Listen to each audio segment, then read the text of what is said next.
World express का विश्व मालवी मंच स्तंभ में हम आज प्रसारित कर रहा है प्रसिद्ध लेखक नंदकिशोर चौहान का 3 लेख जो इन्हीं प्रकार है।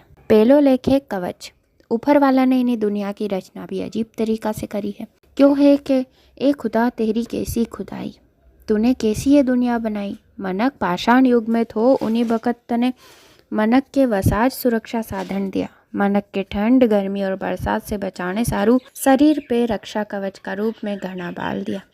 एक से यह बात तो साची लागे कि आदमी तो बंदर तने या वीआईपी सुविधा खाली मनक के ज नहीं दी, धरती जल आकाश में रहने वाला सगला जीव और वनस्पति के भी इको लाभ दियो, जिससे भी सब तरह का मौसम में जीवित रह सके। डार्विन को सिद्धांत बतावे कि धीरे धीरे मनक की अवस्था और शरीर में बदलाव आतो गयो, जिससे मनक का खान पान रहन सहन और शरीर की रचना में सुधार होतो गयो। धीरे धीरे शरीर पे बाल कम होता गया। देखो जावे तो हमारा शरीर पे करीबन 5 मिलियन बाल रहे, जो शरीर की गंदगी के पसीना का रूप में निकाले। ऊपर वाला ने हमारा शरीर में ऐसी रचना सेल का रूप में करी जो आपस में उनकी भाषा बीज आपस में समझे। माता का घना ने मजबूत बाल सौर विकिरण और गर्मी से बचावे।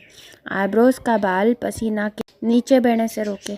कान का बाल वैक्स का साथे गंदगी और कीड़ा मकोड़ा से बचाव करे। नाक का बाल फिल्टर स्टेशन की तरह काम करे, जो हवा का साथे आने वाला कचरा को उठा के हानिकारक कण के भीतर नहीं जाने दे। कान का बाल हाथ और शरीर के बीच घर्षण नहीं होने दे। पलक का बाल आँख की सुरक्षा करे और आँख का आंसू के आँख में जाने से रोके। शरीर में दूसरी जगह का सगला बाल भी सुरक्षा को काम करे। ये बाल यो भी बतावे कि हमारा पूर्वज को शरीर बाल से ढक्यो रहतो तो, जैसे कण कण में भगवान को वास रहे, उन्हीं तरह हमारा शरीर में भी कण कण में बाल रहे, जो साफ सफाई को काम करे। शरीर पे छाती का बाल के अच्छा ने शुभ माना गया है। छाती पे जितना बाल मनुख उतरो दयालु। माथा का लंबा ने छोटा बाल किन्हीं तरह भी शुभ या अशुभ नहीं रहे। शरीर की आवश्यकता का अनुसार माथा का बाल छोटा या बड़ा रहे, जैसे मनक शरीर के प्यास का अनुसार पानी पिए। अलग अलग शरीर की पानी की जरूरत भी कम या ज्यादा रहे। कुल मिलाई के देखो जावे तो बाल शरीर को एक तरह से रक्षा कवच थो ने है। दूसरो लेख है जीकोच बाप उकोच बाप। कहावत है कि जाने वाला को एक रस्तो ने ढूंढने वाला का 1000। दुनिया में डाकू चोर उच्चक्का लुटेरा और अपराध करने वाला एक रास्ता से रफू चक्कर होए, मतलब 9 2 11 हुई जावे। अपराधी तो अपराध करीने एक रस्तो नापे। जदे के इको उल्टो ढूंढने वाला समाज और शासन तंत्र के 1760 रास्ता टटोलना पड़े।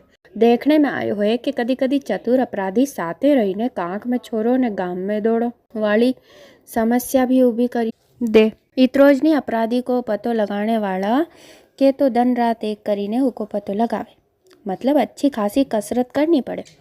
ई हाल घरवाला ने घर से भागने या भीड़ में खोवाने वाला का हुई है। मेला ठेला ने भीड़ में भगदड़ ने आतंक मचाने वाला लोग ओछी हरकत करीने तो भागे निकले। उनको पतो लगाने में ढूंढने में सबके जमाना भर की परेशानी उठानी पड़े। इतना पे भी देश सेवा में लाग्या लोग ने सरकारी अमला के धन्यवाद, जो इन्हीं कठिन वक्त में भी अपनी योग्यता को प्रमाण देते समस्या को हल निकाली ले। हमारा लेखे ऐसी समस्या को अचूक इलाज यो है कि जैसे हमारा घर या संपर्क में आने वालों मनक की जीर्णकारी घरवाला से ज्यादा और कोई के नहीं रहे। उन्हीं तरह अखाड़ा में नवो साधु कुण आयो है, कहाँ से आयो है, यह बात अखाड़ा वाला से ज्यादा कुण ने कैसे जानी सकते है। इससे ऐसा खतरनाक इरादा वाला को पतो लगाना बेहद सरल हुई जावे, नहीं तो दूसरा मनक सारू यो काम बालू में से तेल निकालना जैसो रहे। यहाँ की जगह जानकार अधिकारी phase is index of mind को कठिन रस्तों अपनावे, जिसमें भी सफल होए भी है। अपना जरा सा फायदा और लालच सारू निर्दोष मनक को खून बहानो यहाँ का की समझदारी कवाएगी। देखो भैया जी, फिदरती लोग यूँ तो नेठू भूली जावे कि दगा किसी का सगा नहीं और किया नहीं तो करके देखो। दगा जिसने किया है मित्रों जाकर उसके घर देखो, एक में भी दो मत नहीं है कि जिको पाप उकोज बाप रहे। तीसरो लेखे अड़ियल कवि ना की सड़ियल कविता ना। देश प्रेम से ओतप्रोत सिनेमा देखी ने कलेजो मुंडे आई गयो। देश सारू अपनो खून बेवाने वाला और अपनी सुख सुविधा छोड़ीने विदेशी आक्रांता का अकल्पनीय असहनीय अत्याचार सहन करीने मौत से लड़ी के भारत माता की जंजीर कटवाई। ऐसा एक दो वीर नहीं है, अनगिनत नामी ने गुमनामी बहादुर ने अपना खून से तिरंगा को मान ने शान में चार चांद लगाया है। भारत की आज़ादी सारू पृथ्वीराज चौहान, रानी लक्ष्मीबाई, दुर्गावती जैसा नरा बहादुर वीर वीरांगना ने गुलामी स्वीकार नहीं करी के युद्ध करया ने अपार दुख झेलिया। नीचता ने कठोरता की हद पार करते एक आक्रांता ने हमारा देशभक्त के नरादन तक तड़पई के मौत का घाट उतारी। एक पे तरह तरह का अत्याचार करिया, फिर भी माँ का लाडला ने हार नहीं मानी तो नहीं मानी। धन्य है थोड़ा भारतवासी जो उन पापी हत्यारा के माथे तोकता फिरी रहा। जदे के अपना देश में ऐसा देशभक्त वीर ने बहादुर योद्धा का नाम स्वर्ण अक्षर में अंकित होना चाहिए। हूँ सगला कवि सम्मेलन की बात नहीं करी रही, एक दो कवि सम्मेलन में फुहड़ता देखी सुनी ने बहुत बुरो लाग्यो। मंच पे कवि मंडली का पीठ पाछे रिद्धि सिद्धि का देवता देवादिदेव गणपति जी माँ विराजित है। उनका आगे देश का कवि इतनी हलकट कविता करे जैसे छोरा आदि राते थारा माँ बाप के विघन करने कहाँ जई रहो है।